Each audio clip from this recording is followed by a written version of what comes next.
Welcome to DTV. We're talking with Melbourne great Stephen Stretch, who's visiting Melbourne. And Steve, back at Amy Park, just having a look around. A bit different to your days at the Junction Oval. What do you make of having a look around this place?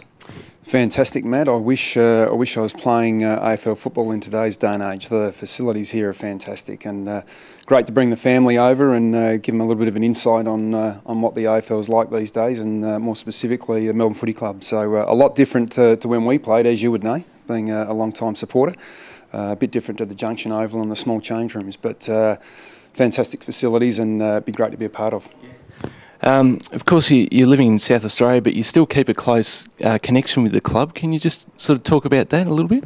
Yeah, we love coming over here. We try and get across once or twice a year, and when Melbourne come over to Adelaide, we obviously try and catch up with Cameron and Chrissy and Jimmy and all the lads. So my son Billy's a mad Melbourne supporter, which is terrific, and so we try and get it, see as many people as possible and find out what's happening with the club and just keep up to date with what's going on. So it's very much a part of our life. Yeah.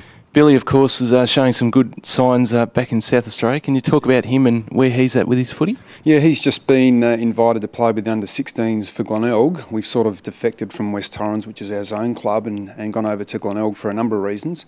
And he's been exposed to the under-16 comp this year as a 14-year-old. So he's still very raw and an underage kid. So he's got still got a lot to learn, but being exposed to the intensity and bigger bodies, it's a bit challenging for him at the moment, but it'll be good for the long-term future of his footy, and hopefully he can keep progressing and do well. Yeah.